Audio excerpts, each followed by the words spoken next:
Hello everyone, it is Christine here and it's so lovely to have you in my virtual craft room. Today's video is all about sharing an idea to use up your smallest little scraps of fabric, little offcuts of doilies, little dyed bits of doilies, little bits of lace. This is some of my Nana's rickrack. All sorts of things that might end up in your little scrap container. I've just dug into my bigger scrap container and pulled out a bunch of goodies. Oh, isn't that cute? I'll have to leave that towards the top. So I'm going to be showing you how you can take all these types of scraps and turn them in to a little project pouch, or a project pouch of whatever size you want to make. So I've made one ahead of this video to have a little demonstration to give you, and then I'll be making one that's a smaller size, so hopefully we can get it done in the hour together. So this is a medium-sized one. It's got a closure on it with a bead and a button and a ribbon, and so it just unwraps and then opens up.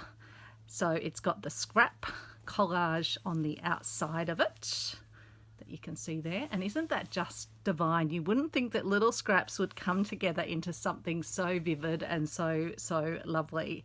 And then inside I've used a single piece of fabric to line it, because that's what I like to do for something that's going to have things sort of pushing in and pushing out of, because I don't want the sort of wear and tear, and if you had this it might start to wear away at a bit of the edges of it. But you can, with the ideas I'm going to show you, you could definitely have it scrappy on both the inside and the outside if that is what you would like to do. You do you.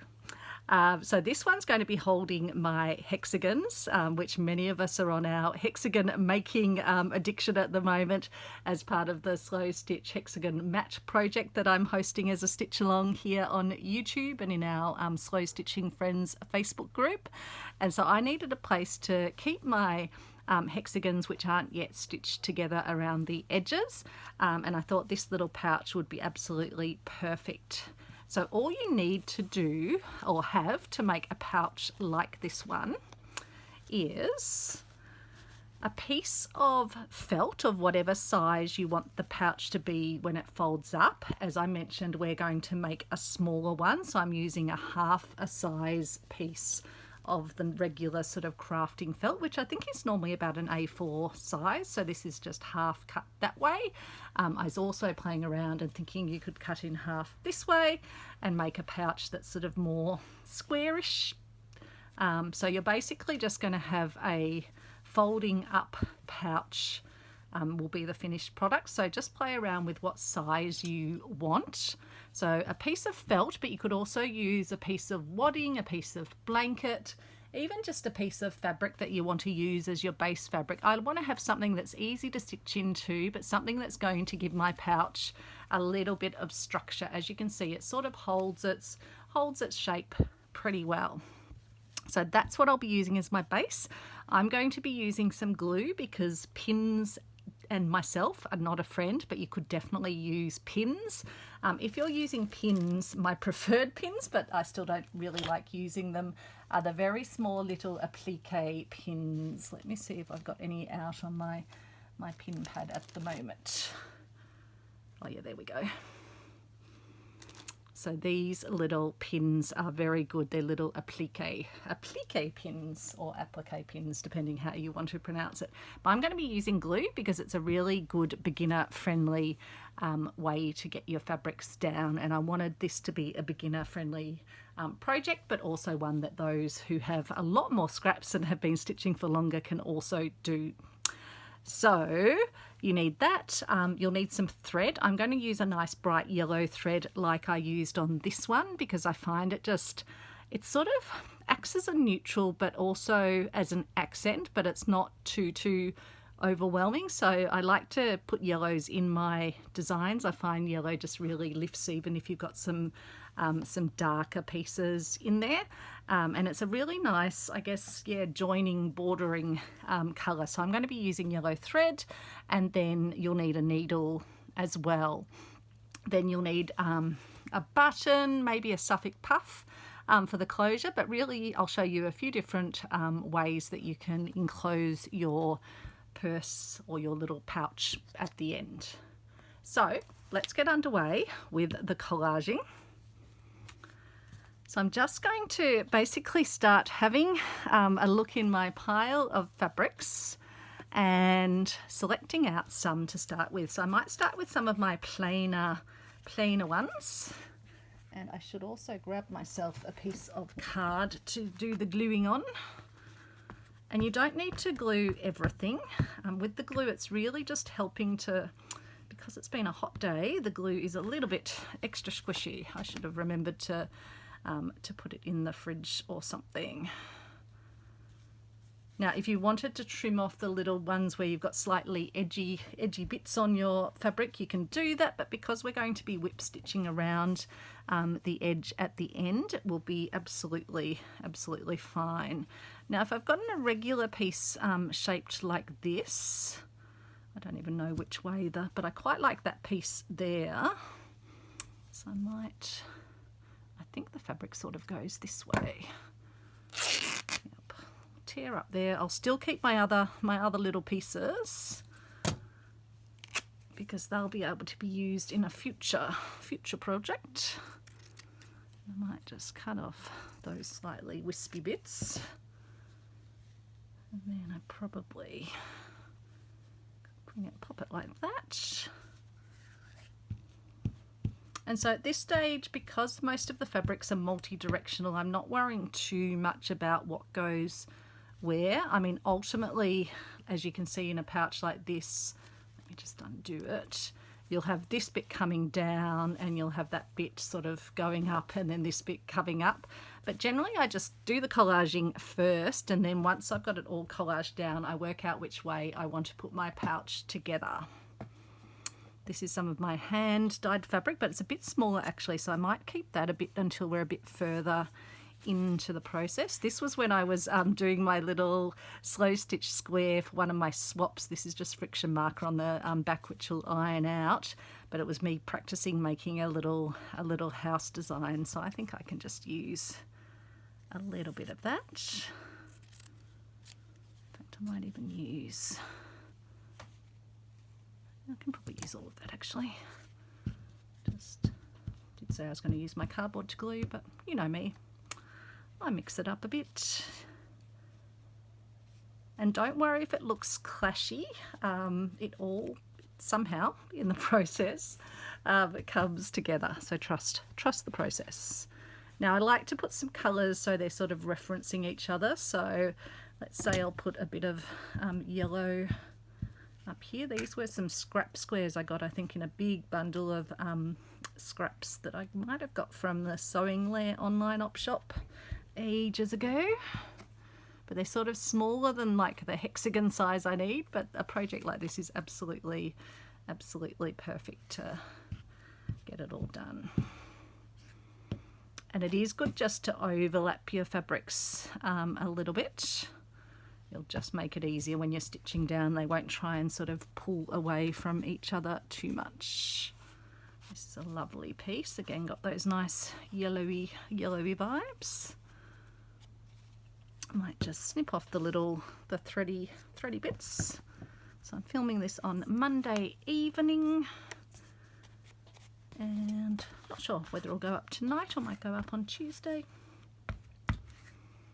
Sometimes it takes ages to load, so I don't worry about it too much. I'm not on any schedule. Main one is to make sure my Hexie video gets out each week if I can, which so far hasn't been a problem at all. Because as I say, we're all so excited about making Hexies, it's hard to just sort of, yeah, stop at the one for the week. Quite like that pinky. I think this is maybe a tilde fabric. You can also do your glue stick this way. I kind of mix it up a bit usually. I've got my little rag here with water, a sort of a dampened down piece of linen, which I just use to wipe my fingers off. Just kind of look around. I will come in with some more triangle shapes like my smaller pieces once I've kind of got some of my larger pieces down. So yeah, you can definitely layer up as you go.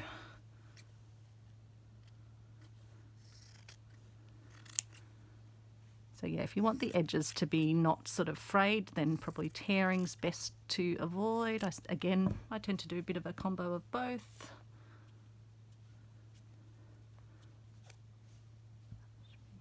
hold it down. I might just trim those edgy thready bits off.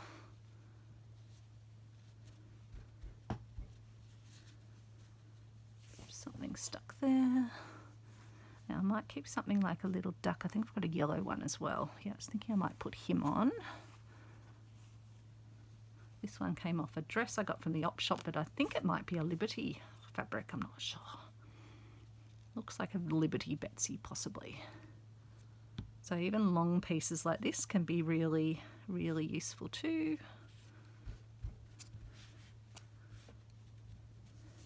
I'll probably slip something under that one because I don't want to I want to have that full bit showing because it's not a huge bit as it is.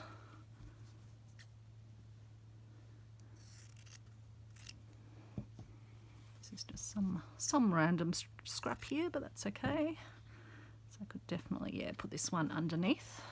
And that's the good thing about the Yoo-Hoo glue.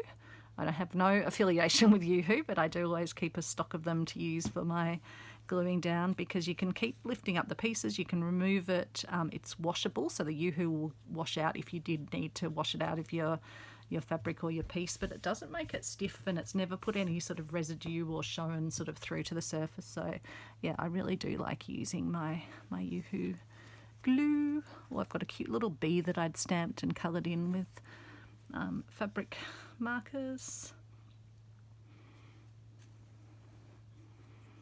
That's very, very out there, isn't it? Do we want a bit of crazy? Yeah, let's just put a little bit of crazy in. I like a bit of crazy. You don't need a lot, do you? Just a bit. And if we really don't like it, we can cover it up when we're done. I might even just have the blue, yellow, and just a little bit of the orange, because we haven't gone full out orange on this one. If I bring a colour in, I generally like to make sure there's more than one bit of that sort of colour in the mix.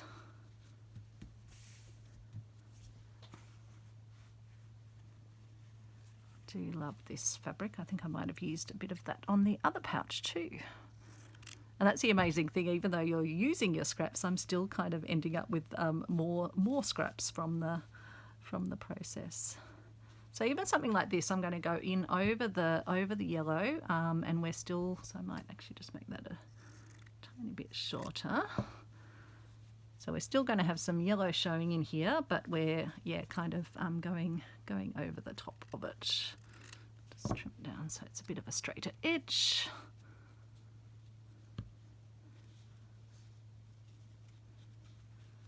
So you can definitely do that. And we need to get some other things into the middle there. I've actually got a hexagon from when I was playing around with the whole hexagon project, so I wouldn't mind actually. I don't think that's a bad thing to put that one on. I think it adds a bit of fun. But then we might put some things over it. In fact, maybe our little ducky, I don't know if that will go, but we'll have a look. And again, I don't know exactly where this is going to kind of appear on the finished pouch. I don't want to have it sort of, do I want to have it straight-ish? Don't know. Maybe I'll have it like that. Looks relatively straight. Now, where was my little ducky? Wonder if I can put little ducky, but I might need to work out which way the pouch is going up first. So I'll conserve the space on there. Now, what have we got? I think I'll come in with a bit more green because we've only got a few bits of green, but I feel like I might need a slightly bigger one. So let's put this one into operation.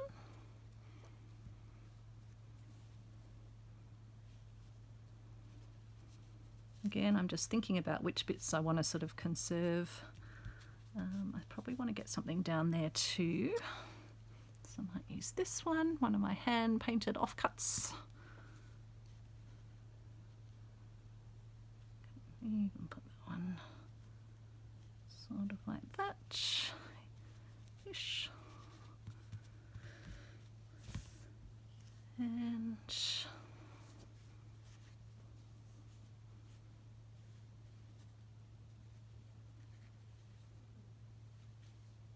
That might be nice, brings a bit of the purple down. Really, there are no rules. And I've never sort of done one of these types of fabric collage and hated it, so chances are you won't either. But if you do, you can always, as I say, you can easily remove the pieces and give them a wash if you wanted to, or you can, yeah, you could cut it up and use it again from this fabric collage, so sort of turn that into another fabric collage. Now I wanted to show you how you can apply some laces and things, but what we might do first is just have a bit of a think about how our pouch is going to fold, whether we want it to fold this way.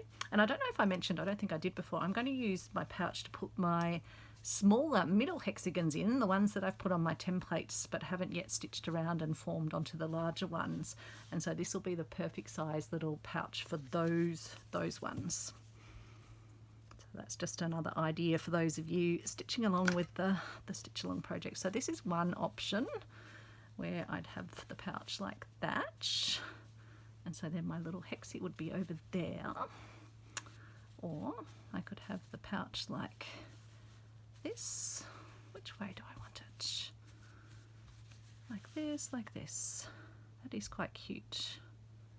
And I think, yeah, I think it'll work having, because then there'll be something nice on the back as a little surprise, but I think that looks pretty good. So that will be the way that we'll have it. So therefore, when I put my little ducky duck on the back, unless I was just having a look, this is a lovely gift from my friend Kristy, which is just a little offcut of an embroidery with a little chook and a baby chook on it. Although I was thinking, choices, which do I do?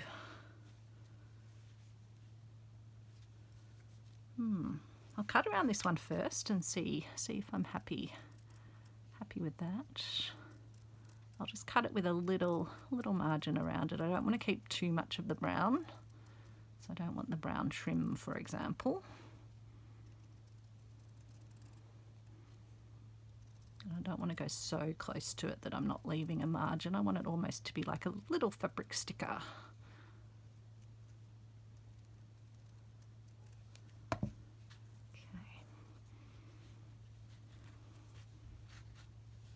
Yeah, I think that'll be quite cute on the back, so I'll do that one.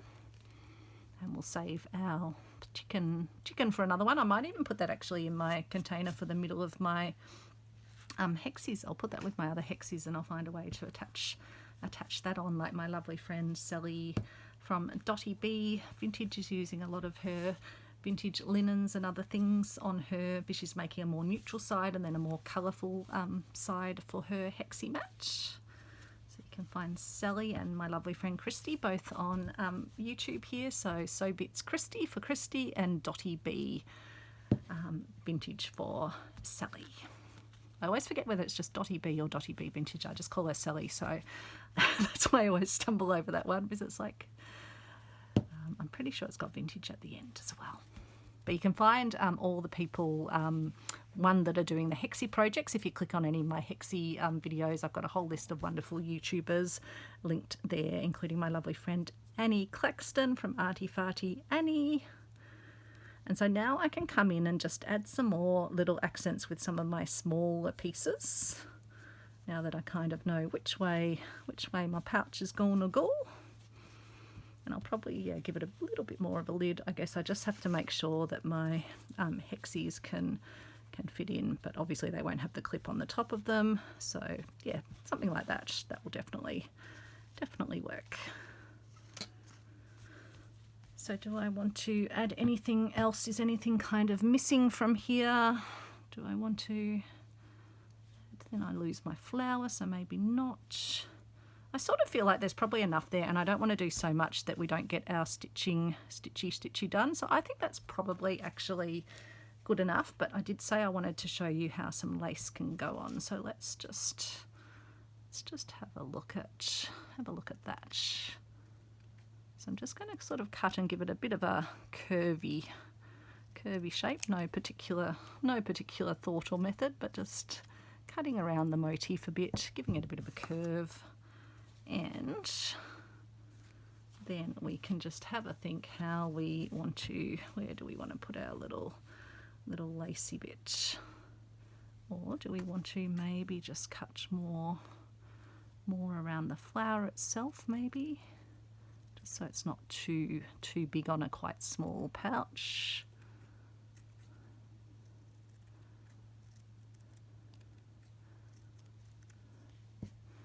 And it may well be that you find something where you're like, I don't know if I want to put that on, but I think, yeah, it could be nice, just the flowers, and I think, again, it will just, yeah, sort of come in. The other option, I just want to have a bit of a play around. Maybe it might be nice, actually, to put one of these little sort of doily bits on. You can definitely put something like that just to add. I feel like it probably needs 3. I tend to go more in threes. So I'll put those aside.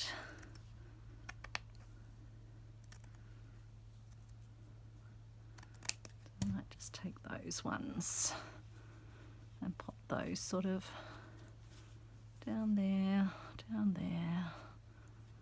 Or do you want to have them sort of along the front, so when it folds over, do you want to have those little ones sort of there? Or you could have them on here, on there. You could have them down here, over here. Again, you're blocking that nice bit. Maybe I'll put them down here. I think that's where I'll put them.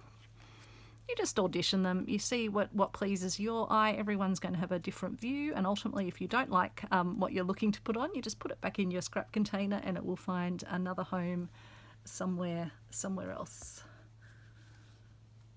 It's all just play. Okay, so I think that's enough sticky down. That's kind of given you an idea how you can combine some of those other elements in. You save the rickrack to use a bit later. I've got other things like my little bee, etc., but I don't want to take all the time collaging and then not have the time to show you the stitching process. I've also got cute things like little bits of measuring tape, but let's get on to the stitching. So we're going to leave the inside unfinished because I always do the stitching first. That way the stitching will show on your inner piece, but then you'll be putting a piece of fabric over that, so the stitching won't show through. If you did want to collage both your front and your outside and your inside, you would do all your other collaging on the inside now, and then with your stitching it would be catching both sides of your collaging. But I like to do a collaged outside and a plainer fabric inside, and I tend to have bits of fabric that are sizable enough to fit inside a pouch like this, but are still sort of scrap. I've got like an old what would it be, an old napkin or something that I think I'll use on the inside of this one because it's already got a partially finished edge on it, which will just save me having to turn all the edges under, but we'll come to that. There's nothing scary about this project. It's just a step-by-step project. So I'll just pop through from the back because, as I say, that's going to get covered anyway. Or if you were, you'd just sort of secrete your knot in between your layers. But because I'll be covering mine with fabric, and then I'll just do an up and a down stitch just to make sure it's going to stay anchored in place. I've probably given myself way too long a piece of thread. Far too long. In a galaxy far away. But that's okay. So as I say, I like to use a yellowy coloured thread often for these pieces where I do have some yellow in them, because I just find it's a really good colour to do this sort of semi-visible stitching in. And so I'm just literally going up and down, and I'm going to try and catch all my bits of fabric. Don't worry too much about the edge because we'll be going around the edge when we've added our other piece of fabric on, but I'm trying to make sure that I catch down these little doily bits that I've stuck on. So I'm just making sure I'm going through all of those. So I'm doing a sort of a smaller stitch on the surface. Let me just get this one in. Sometimes the doily can be a bit tricky to push the needle through. So I'm doing a shorter stitch on the surface and then longer stitches on the back. So I'm virtually coming up and then going down pretty close to where I came up.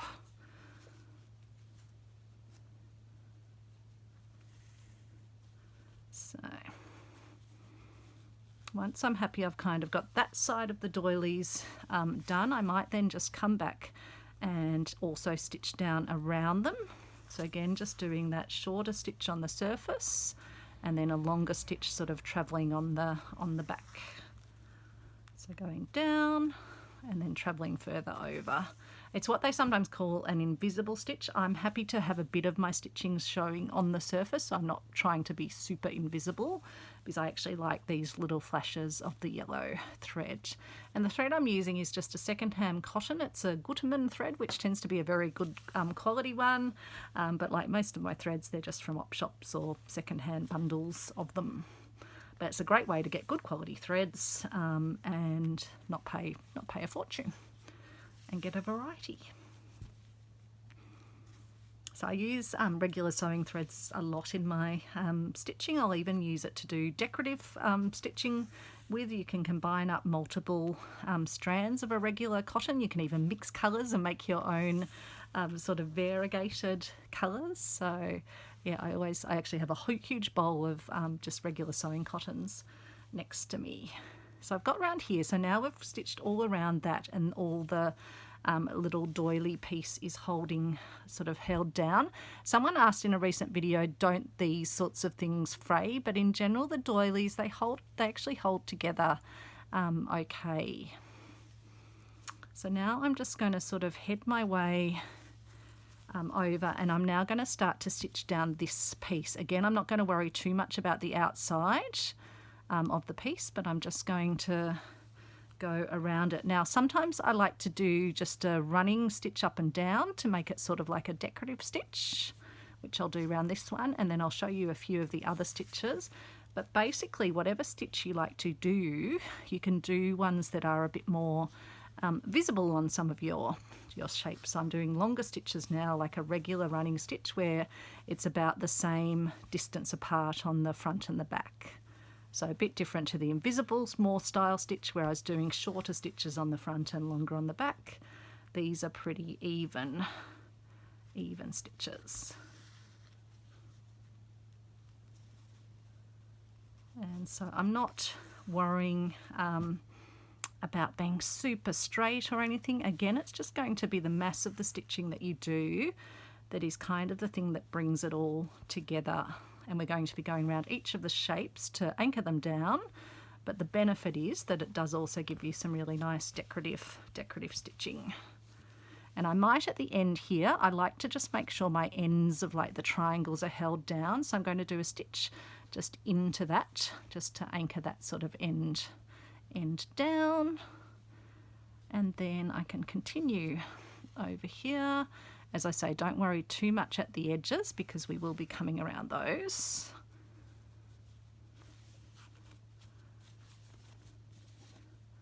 So again, I'll just, actually I might come up this one. And so what I'll show you on this one actually is sometimes like with a triangle shape, for example, I'll want to do not some running stitches around it. I do some little stitches that radiate out from it. So show you. So I've started with a stitch in it and then I've come out beyond it to the other shape and then another stitch, almost like sort of I don't know, stitches that you might do if someone got an injury, to bring two bits of skin together. That's a bit gruesome, isn't it, really? And you can do it where you are working sort of from the surface and angling across. If you're starting out, you might just want to do what they call a stab stitch, which is where you go up and down, up and down.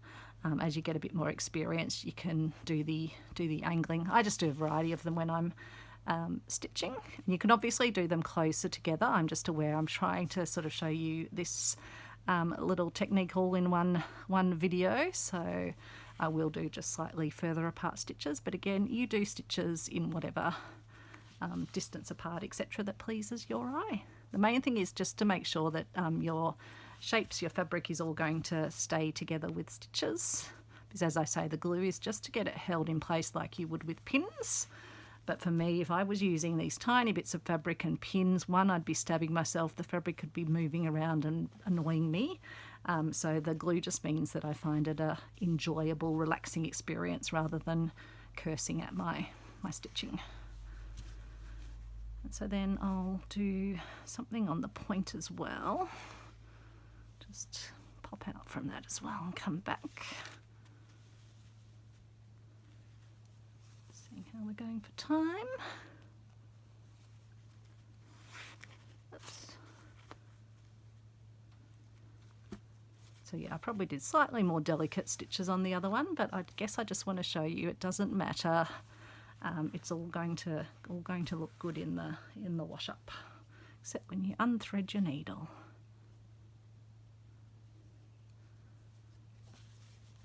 So I'm using quite a large needle one so you can see it, but I tend to sometimes when I want to do this sort of angling stitching, it does help having a longer needle. And because I'm going through some layers of fabric, it's okay having something that's got a bit of bulk behind it. So I'll just continue around this way, and as you can see as we go, we're getting multiple bits of fabric sort of stitched down in the process, which is what you want, because it then means there's less bits that you need to go round. Might get this little bit stitched down while I'm here. So I'm just going to hop across and just put a few stitches in. It really doesn't matter. And then I'll just pop myself back in and over here. So these would make, yeah, really lovely gifts to like give to a friend for a birthday or something, but great ones to have in your craft room too, to just keep your bits and pieces in order, because I don't know if you're like me, but if you just have things sitting on your desk, they tend to get stuck under bits of fabric and you lose them, especially those little bits like little hexagons that haven't yet been stitched in. So now that I've come back to here, I've already got the stitching where I want it there, so I can probably just on the back just sort of pop my needle along a bit, and then I'll come in here, and again I might just do that sort of crossing over stitch. You could do a chain stitch if you wanted to, but I think I'll just you could do crosses as well, like the cross stitch I showed in the recent hexagon stitch along video. But I'm just going to keep it simple, keep it beginner friendly with just running stitch and with this sort of almost like a running stitch but a up down join together stitch. Not even quite sure what to call this stitch where you're doing it up and down. And then, as I say, the sides will get done later, but I'll just come up here anyway with a running stitch. And then we'll head across and get these bits done. So again, I might do that because I'm kind of enjoying just this one, and it's just such a great quick way to get two bits of fabric nice and integrated together. It's amazing, even though I started out with a very long bit of thread, this process definitely gets through the thread, so it's a good way to get through your, if you've got a bit of a thread stash as well. And you can also, for this stage, if you wanted to use all different coloured threads, you can save your aughts, your ends of threads, when you're stitching. Like if you've just been using a particular colour and you didn't need all of it for what you were stitching, you can keep them in a container, and then you can use those to stitch with if they're long enough. Now for my hexie, I think I might just run around the outside of it with a running stitch, and then I'll have to come back and stitch my little ducky down as well.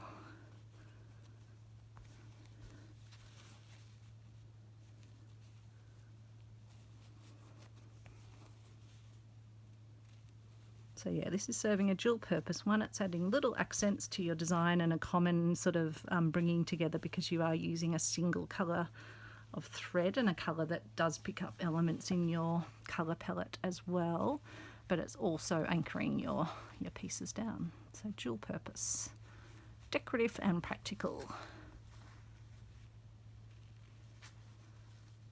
So it's good if you're starting out, just pick a small project so you don't get overwhelmed. And if you don't have a lot of scraps, this is a great thing. But if you do start getting into stitching, you'll be amazed how quickly you amass scraps. So these sorts of scrap busting projects, and I think they're a project that really celebrates the scrap as well. It just makes you appreciate the individual elements because you're just seeing them in small little snippets, as it were, which in some ways I think helps you concentrate on the fabrics a bit more than if you've got a big piece. And it's also a great way to look at how different colours go together, or might kind of give you that fun clashiness as well. Sometimes you want your colours to be complementary, sometimes you kind of want them to, attract the eye. That's why I don't really follow any particular rules. I just pop the fabrics down and then let them come together through the stitching. So I'll just tie this one off because we're almost at the end of the thread. Okay, tie that one off, and then we'll get another bit of our yellow. I'm so pleased these days when I actually finish one of my second-hand threads. I'm like, go Christine. I feel like I'm honouring and celebrating the people that originally owned them as well.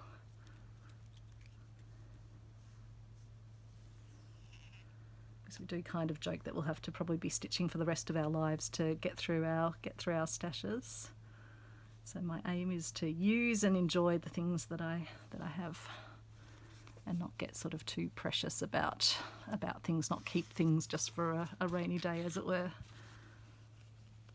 So I'll just come down here, do a bit more running stitch, particularly when I've got really beautiful pieces. I want to kind of let them speak for themselves. I do love this one with the florals and the yellow. I think it's very pretty. And as you can see, I've got lots of different angles in this. It's not at all sort of squared and straight. If that's what you like though, you can absolutely do it that way. I just like to really mix it up, make it very much more like a, what were those quilts called? Not scrappy quilts, not magic quilts. You'll all know what I'm talking about. What were the ones where everything was higgledy-piggledy? My goodness, where has the word gone? It will come to me. It will come to me. I can almost picture it. I can even picture some of the YouTubers that do those types of quilts. What are they called? What are they called? So we've got that piece together. We've got this one we need to, I know we've come along here. We'll be doing those edges separately. Probably do just need to jump over there. Do I need to do anything? Oh, yep, we can travel over there. Let's go over there. So I'm just travelling on the back of it, and then we need to get all the way over here. When I say travelling, I'm not coming all the way to the front. I'm just using the fact that the felt is a bit squidgy to allow me to sort of put my needle up and down through it and travel over to where I want to do my next bit of stitching. So here I'll do some more little dashy stitches. This is my hand-dyed fabric. It's been so lovely to see some other folks trying that with their Inktense or other colouring products. The lovely Paula from Craft Artisaurus here on YouTube as well. She did some great colouring. Got straight stuck into it after the video on the weekend. It's always so lovely just seeing people taking a bit of inspiration and running with it. It does make my heart sing. It most definitely does. So again, more of my big stitches.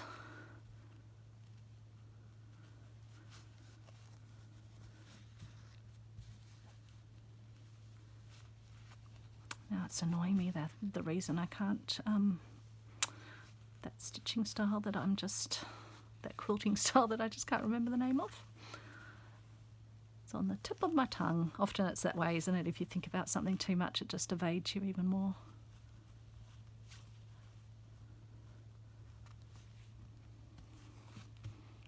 Okay, so I better come in and stitch over and do my ducky. So in fact, actually I might do some little stitches around the outside as well. Just popping up and down. I Suppose I could have come in with white, but nope, I'm just going to stay with the thread, keep it simple. Doesn't need complex things.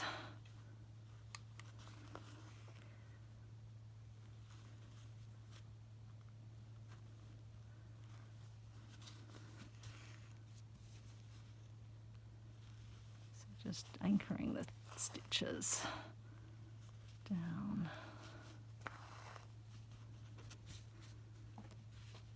Oops, the tail got stuck in it.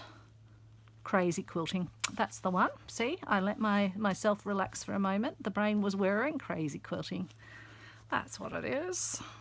And they're all the sort of different angular pieces that people do. So I guess this is a similar method, although we're doing it on a base. So I do think it's more of a fabric collaging technique. And my friend Sally from Dotty B, she does really lovely fabric collaging using probably more neutral colours than this. But yeah, definitely what she uses pins. She's less of a yoo-hoo guru. She's more proficient with pins, obviously, doesn't stamp herself all the time.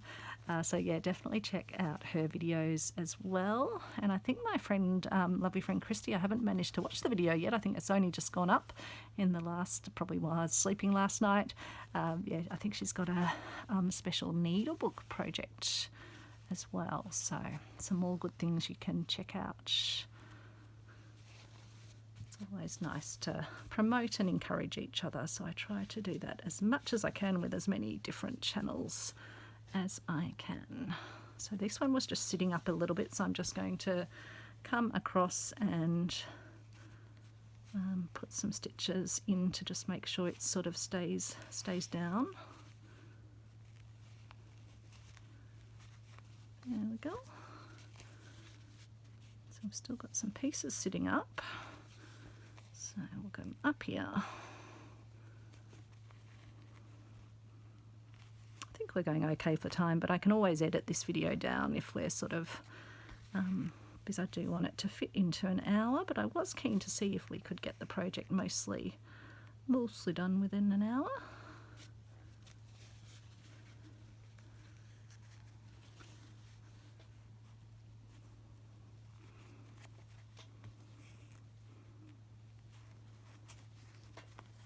I'll just do running stitch because that is nice and fast, and again just gets the pieces stitched down but gives you a nice little decorative stitch as well.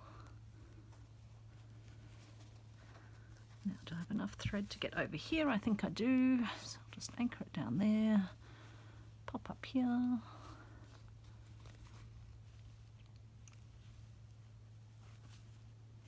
And you can kind of stack your running stitch if you've got a longer needle and if you feel able to.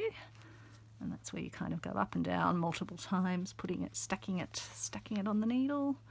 And I'll pop down here, tie it off, and then I think I've just got to come down and do a few edges here. And then we can put our lining in, and then we can stitch our pouch together.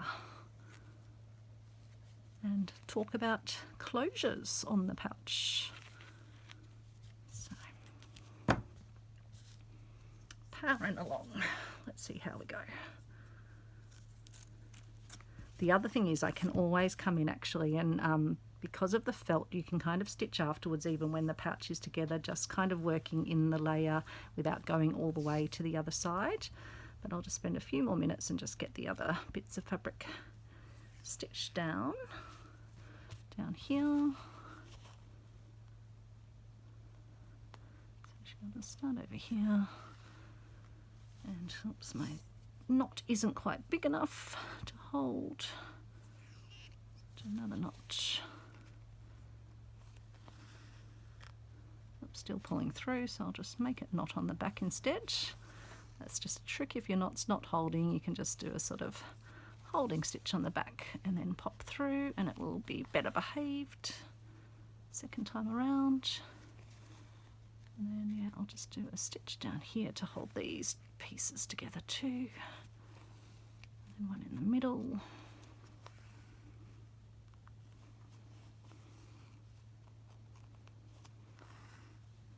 Oops.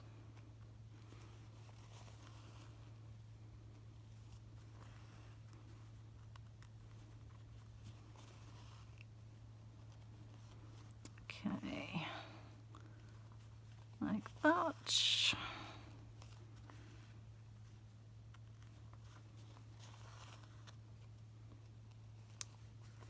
just stitching up and down and across.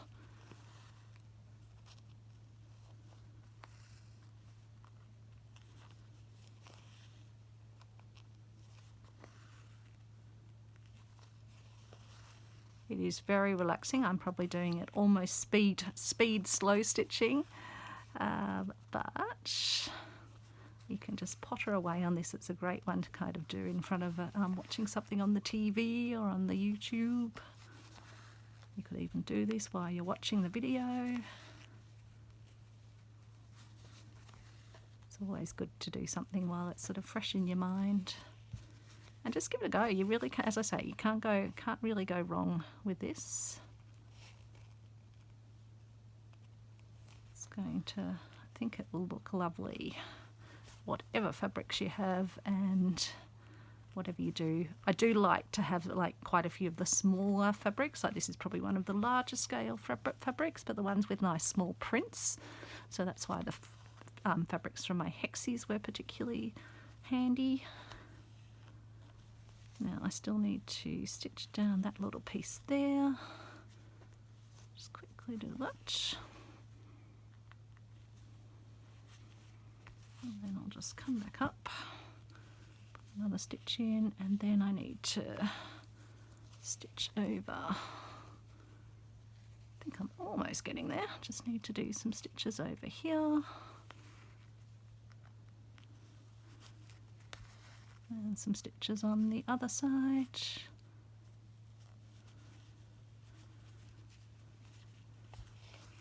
Stitches over to here.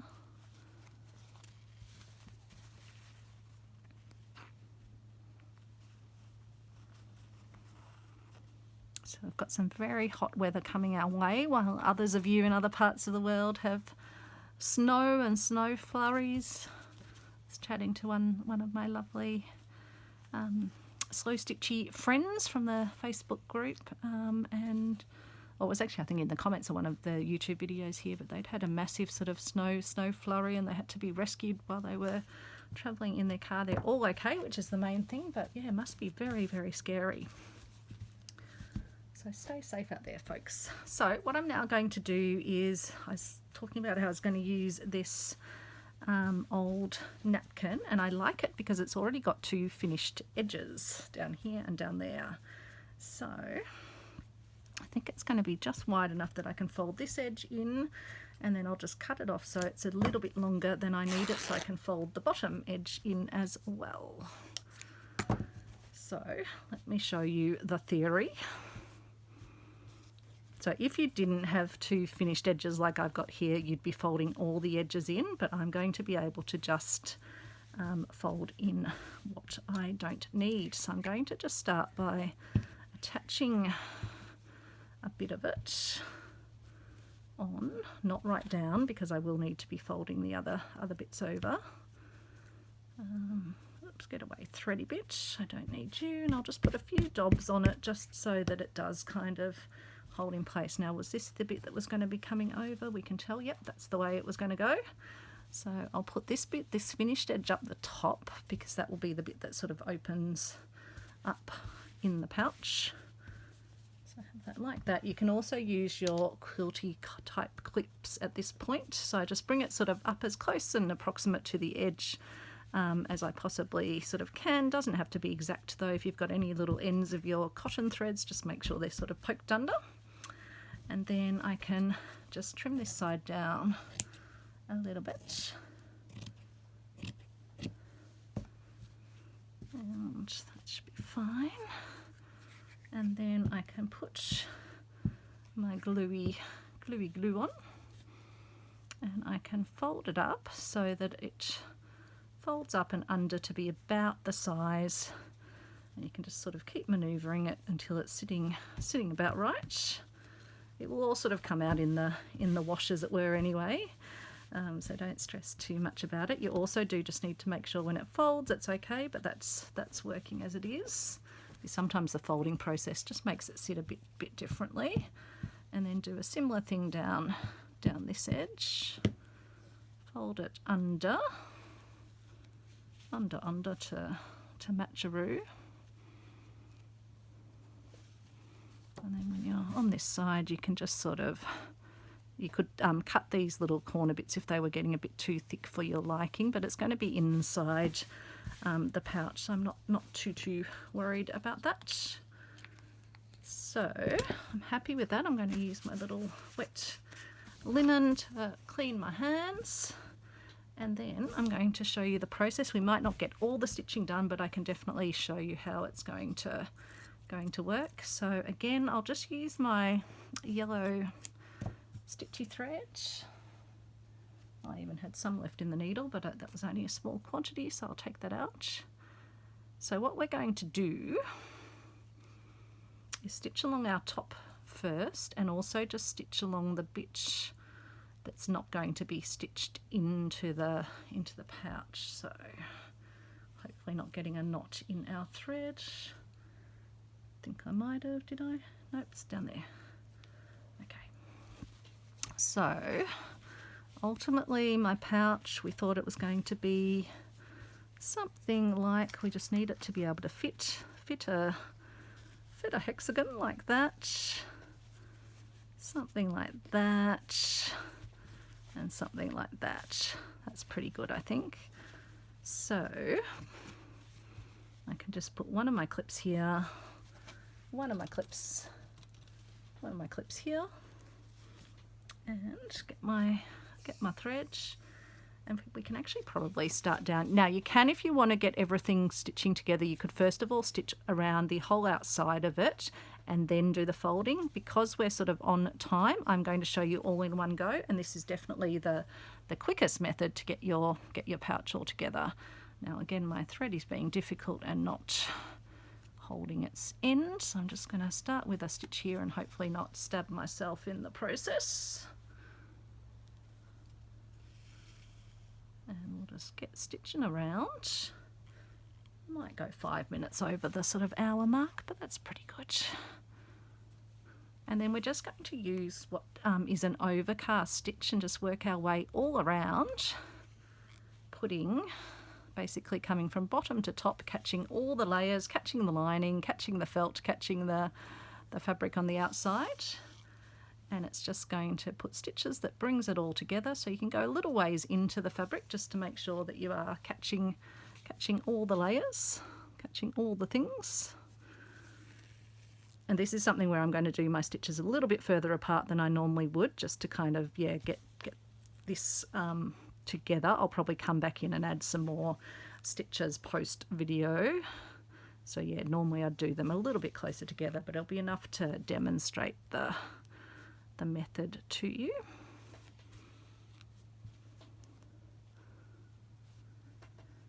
And you could also use something like ribbon on the outside if you wanted to kind of use it like a binding, or if you had some binding.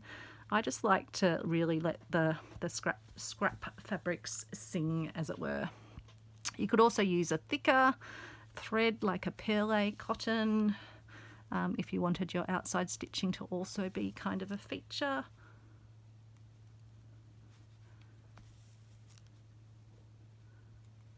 Yeah, I wouldn't use any really sort of super fray fabrics, any of the like really super synthetic fabrics that tend to fray a lot on the edges. You want something that when you put these stitches in is going to hold together nicely.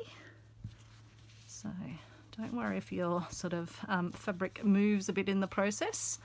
You can just sort of massage it, and if you really have glued it in the wrong spot, for example, you can always come in and move it around, because as I say, the glue is invariably able to be moved. Like this one, I might just draw it out a smidge further across just to make sure it's sort of doing what we want it to do. Just get it to sit where we want.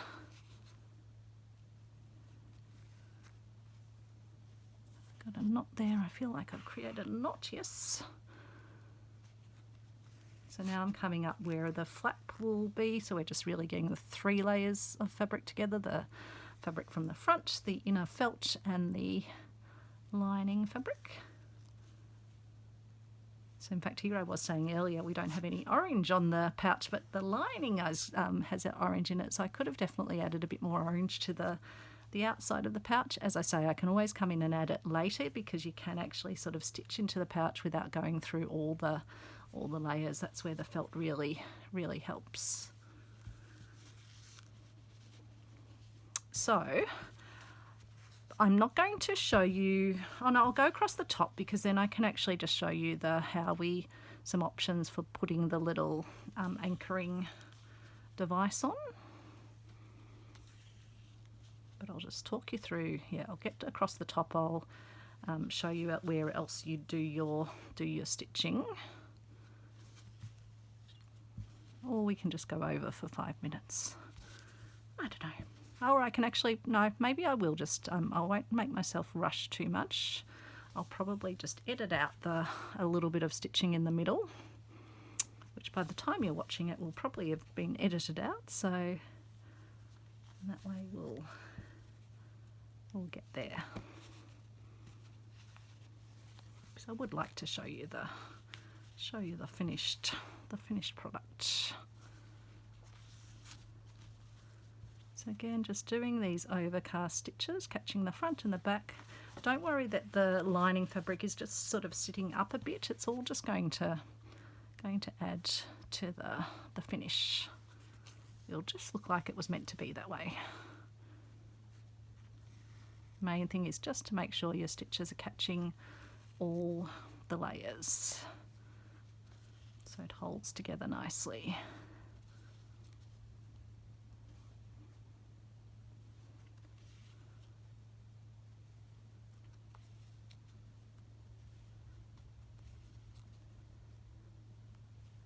Won't take me too long to go down the other side and across the sort of flappy bit here, and that's all that's really involved in the bringing of the pouch together. Because I know some folks get frustrated if you like do a 2-part video, you just want to know it all in one go, particularly if it's just a little easy beginner project. So I'll keep it all in one video. Either edit it down or just leave it as a slightly longer video. I'm sure you won't mind. Just want to show you the full process. It's amazing how quickly time goes when you are stitching. That's the thing I always do find. Oops, please don't knot thread. Oop, we're okay. Now I can take this clippy bit off because it'll be much easier to stitch. There's a Travis here trying to be part of the future pouch. I think Travis wants to be in all my stitching projects so that in the future when they bring me back from the little drops of blood I've left from all the times I've stabbed myself on my works, then I think Travis wants to be coming back in the future with me as well, and we'll have a lovely time. Hopefully there's enough Alex hair left, he can come back as well.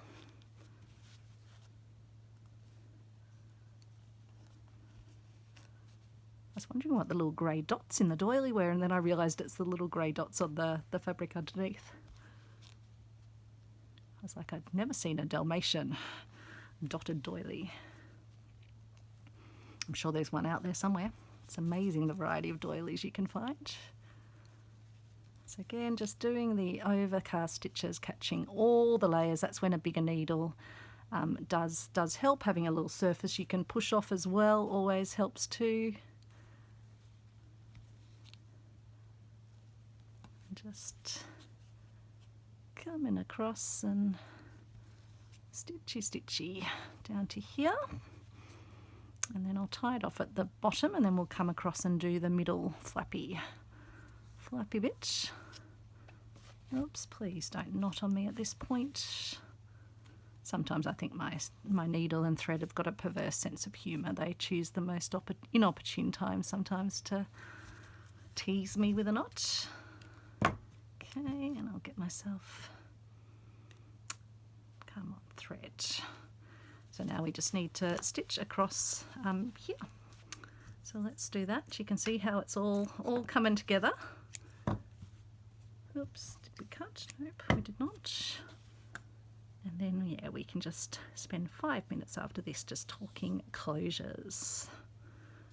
Closures for pouches.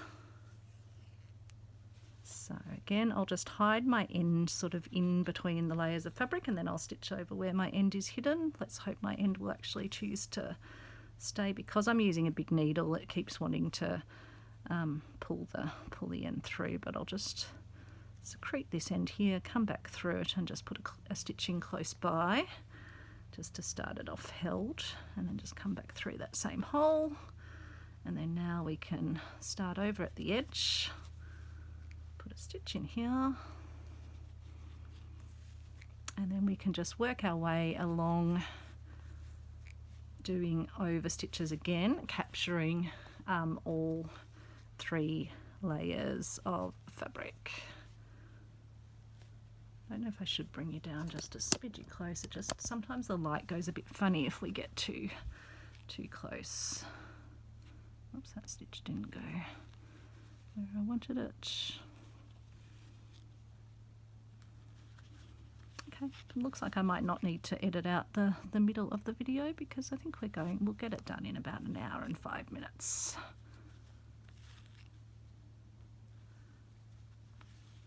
So a project you can get done, and even with my chatting away at the start and all the sort of explanations and bits and pieces, an hour-long project, and you have a lovely gift for a friend, even if it's an hour and a half, because I don't want you to be rushing to do it. You can take your time. I'm obviously on schedule fitting it into a video, because I do prefer not to have to edit my videos. I just like to have you in my craft room, spend the time with you, and yeah, not kind of be editing down to make some sort of fine production, because I'm not really in it for the producing. I'm in it for the community and the connecting and just sharing hopefully some ideas to upcycle, reuse, not costly ways, but lovely ways that you can make things. See, there's my needle and thread just having a good old laugh at me, going, Christine, you thought you were so close, but we are going to tangle. Oh, I think we've got untangled, thank goodness.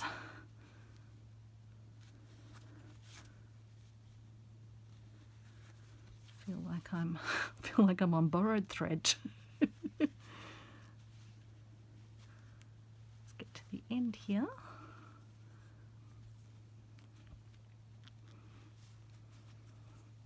Okay, and we'll tie it off here. And put another knot in as well. As I say, it can be a bit hard pushing through some parts of the doily where it's really dense and the other thread's trying to catch into it. And then I'll just secrete the end of my thread down into the fabric and cut it off, and it will just sort of bounce back into the little fabric pouch. So there we go, that is, and don't worry, like that was because there was a sort of a crease in the fabric. You can always put some more stitches in to kind of hold it flat if that's bothering you. Now let's have a go at putting a little anchor on. So I was thinking of using this button that has a little thing on the back. Again, words escaping me. Now that's interesting, so maybe I'll have to use a different one, because I hadn't even realized I had a scrap of that. Let me just quickly delve into my bucket and see if I've got a different little doily that I might want to use here. Would I want to use that one? Got my whole jar of Suffolk puffs. I'm wondering, what have I got that I might like to use? Got a very old doily there. I'm digging around inside it. Sorry if I'm leaning over you in the process. Got a little pinky one. How would that go? Where's my other? See, now I've misplaced my. Oh no, there it is. How would that go?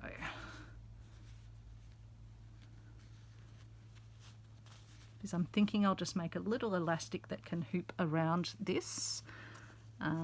As I showed, you could also make like a loop with ribbon, and on the other pouch I've just got a little elastic loop that I think finger crocheted, but you can also plait. With this I think I'll just use a single little bit of elastic and have it just as a little loop. So what I'll start by doing is stitching my button into my Suffolk puff. I like to use a Suffolk puff where you do have one of these little shank, that's the word I was looking for before, one of these shank buttons, the ones with the little pointy bits at the the back of them, because it kind of gives them just something to nestle into, because otherwise they bobble around a bit. So I'll come through my shake, I'll sort of insert it into my Suffolk puff, I'll bring my thread through to the back, I'll nestle it into the hole, and then with it nestled into the hole I'll just put a few little anchoring stitches in and then do a few more stitches up through it. So that will probably work okay. Let's just pop back up again and ouch, and step myself. Hopefully I'm not going to, yep, I'm going to bleed on my work as well. So there we go. Travis and I will be brought back with his fur and my, and my droplets. So it can probably be, yeah, held a little bit more securely, but I don't want to make you watch the whole process. So I'd usually just keep going up and down until the button's sitting really firmly in its little Suffolk puff, but I'm pretty happy that that's going to do the job. Then I work out sort of where the middle of my pouch is, so I think about there, and work out where I need to come down to. So probably, yeah, that will be almost right. So maybe about there. And I can always, as I say, come back in with a few more stitches. I just want to show you the process of getting it on. So I'm going to anchor it onto the pouch, and then I can actually work on the surface if I sort of want to just put some little dashy stitches around my Suffolk puff to help hold that on. So again, I'm doing little radiating stitches that come into where the Suffolk puff is, just coming from inside the pouch. I'm not too worried that there will be a few stitches on the inside here. If I was wanting to be really careful, I could just be working on the sort of top of the fabric.